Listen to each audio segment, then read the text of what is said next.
क्या है? पदार्थ। पदार्थ हम कहते किसको है? पदार्थ हम कैसे जानेंगे क्या पदार्थ? हम संसार में बहुत सारे चीज देखते हैं और कुछ न कुछ करते ही रहते हैं, कुछ न कुछ देखते ही रहते हैं। जैसे हमारे हाथ में अभी स्केच है, घड़ी है, या बहुत सारा टेबल कुर्सी है, किताब है, ब्लैक बोर्ड है, व्हाइट बोर्ड है, लकड़ी है, कुछ न कुछ है। इसका मतलब है कि जो भी चीज है उसमें कुछ न कुछ और भी गुण है। जैसे उसमें कुछ न कुछ वजन होगा, इसका मतलब है वो कुछ न कुछ जगह छेकता होगा, उसमें कुछ वजन होगा, कुछ न कुछ जगह छेकता होगा। उतना ही नहीं, वजन जगह छेकने के बावजूद भी जो हमको दिखाई नहीं देता है वो क्या करता है? हमको अवरोध उत्पन्न करता है, विरोध उत्पन्न करता है, उसकी हमको अनुभव होती है। तो हमारे पास तीन चीज आया। एक आया द्रव्यमान जिसमें वजन हो,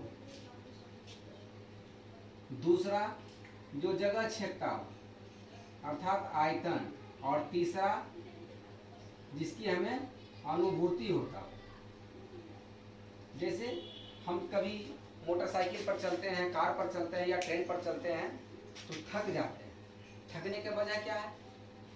उसमें हवा विरोध उत्पन्न करता है, हवा विरोध उत्पन्न करता है, और हवा के विरोध के कारण ही हमको उसकी अनुभूति होती है और हम थक जाते हैं, हम अनुभव करते हैं।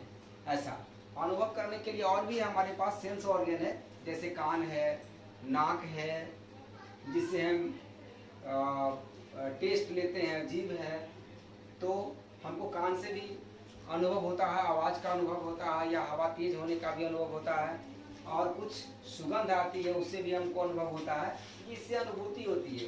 ये मुख्यतः तीन चीज़ें हैं, जिसमें ये तीन चीज़ें हैं, इनमें से कोई तो उसको हम कहेंगे ये पदार्थ है। वीडियो को सब्सक्राइब करें और बेल आइकन को जरूर दबा दें। और तब इसी को हम जब अलग अलग करके बांटते हैं तो देखते हैं कि कुछ पदार्थ शुद्ध होता है और कुछ पदार्थ अशुद्ध होता है। हम अशुद्ध की बाद में बात कर लेंगे, पहले शुद्ध पदार्थ की बात करें।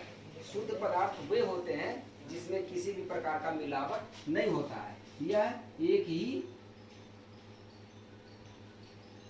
प्रकार के कण से बने होते हैं। यह एक ही प्रकार के कण से बने होते हैं, ये शुद्ध होता है।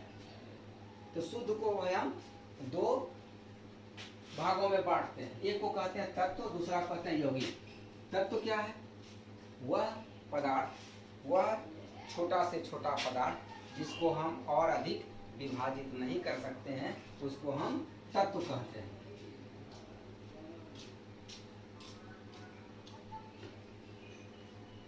पदार्थ का सूक्ष्म रूप इसको हम कह सकते हैं, जो एक ही प्रकार के अणु से बना हो।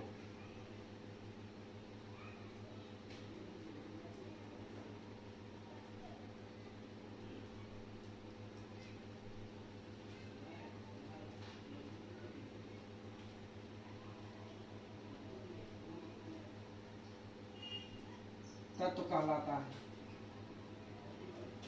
जैसे hydrogen, helium, oxygen, nitrogen, carbon. ठीक इसके जस्ट जब दो या दो से अधिक तत्वों का निश्चित अनुपात में मिलन होता है तो उसको हम कहते हैं यौगिक। जैसे H2O, NaCl, NH3। पुनः जब हम तत्व की बात करेंगे तो तत्व तीन प्रकार के होते हैं। तत्व तीन प्रकार के होते हैं। एक को कहते हैं मेटल, दूसरा नॉन मेटल। एक को मेटल, दूसरा नॉन मेटल, और तीसरा जिसमें ये दोनों का गुण हो उसको हम कहते हैं मेटेलोइड। उसको कहते हैं उपधातु। धातु, अधातु और उपधातु। इसको हम पढ़ेंगे धातु और धातु अलग चैप्टर है, मेटल नॉन मेटल, उसमें पढ़ेंगे। हम धातु की बात करेंगे तो धातु हम उसको कहते हैं जिसमें चमक होती है, जिसमें कुछ वजन होता है, जिसको हम पीटते हैं तो उसमें एक आवाज़ निकलती है, जिसको हम मेटेलिक साउंड कहते हैं, मेटेलिक धात्विक आवाज़ कहते हैं। उसको हम पीट पीट के पतला तार निकाल सकते हैं, लंबा कर सकते हैं। इसका क्वथनांक और द्रव्यनांक निश्चित होते हैं प्रत्येक पदार्थ के, धातु के। और धातु वे होते हैं जो इसमें ये विद्युत का सुचालक भी होते हैं, ये विद्युत का कुचालक होते हैं, और इसमें चमक नहीं होती है।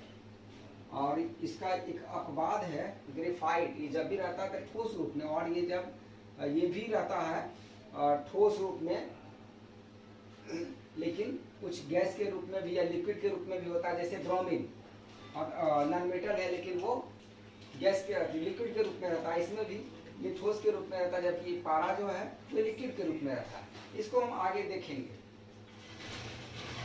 अब हम अशुद्ध पदार्थ की बात करते हैं।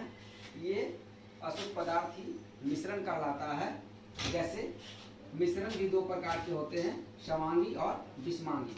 ऐसा मिश्रण जिसमें मॉलिक्यूल आपस में सही प्रकार से मिल जाता हो, समांगी मिश्रण कहलाता है। जबकि जैसे चीनी पानी का शरबत,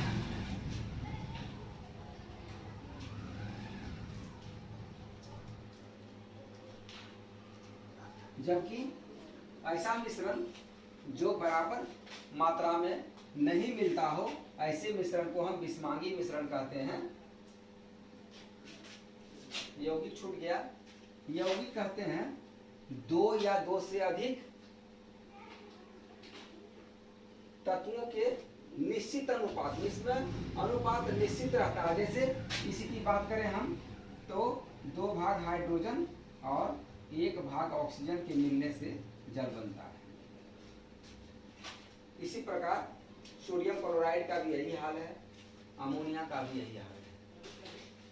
और जब मिश्रण में हम देख रहे थे, ये चीनी पानी का शरबत है, ये समांगी है क्योंकि ये बराबर मात्रा में आपस में मिलने से बनता है, इसलिए इसको हम समांगी कहते हैं। जबकि विषमांगी मिश्रण वही मिश्रण होते हैं जो कोई भी चीज़ को हम मिला देते हैं।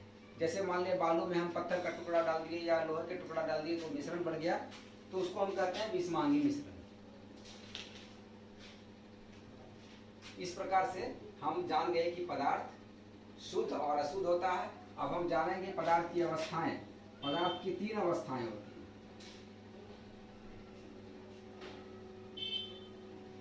पदार्थ की अवस्था होती है ठोस, द्रव और गैस। जल एक ऐसा पदार्थ है जो तीनों अवस्था में पाए जाते हैं। यदि ठोस की बात करें तो बर्फ, द्रव की बात करें तो जल, और गैस की बात करें तो वाष्प। ये तीनों अवस्था में पाई जाती है। जल, ये पदार्थ की इतनी अवस्थाएं हैं। यदि हम ठोस की बात करेंगे तो ठोस के कण बिल्कुल पास पास होते हैं, इसलिए ये ठोस होते हैं। जबकि द्रव के कण थोड़ा दूर दूर होते हैं, इसलिए ये द्रव है और इसको आसानी से हम तोड़ सकते हैं। लिक्विड को जिस बर्तन में रखते हैं उसके आकार का हो जाता है। जबकि गैस का अणु बहुत दूर दूर होते हैं, इसीलिए जब हवा चलती है तो अगल बगल के जो सुगंध है, खुशबू है, हमारे नाकों तक पहुंच जाती है और हमको यह भी अनुभव हो जाता है कि पड़ोस के किचन में क्या बन रहा है। इस तरह से हम गैस के अणु के कण दूरी के कारण ही हम जान पाते हैं, क्योंकि हम यह भी जानते हैं कि कण जो है हमेशा ही गतिशील होता है। कण हमेशा ही गतिशील होता है। वीडियो सब्सक्राइब नहीं किए हैं तो कर लें और बेल आइकन को जरूर दबाएं।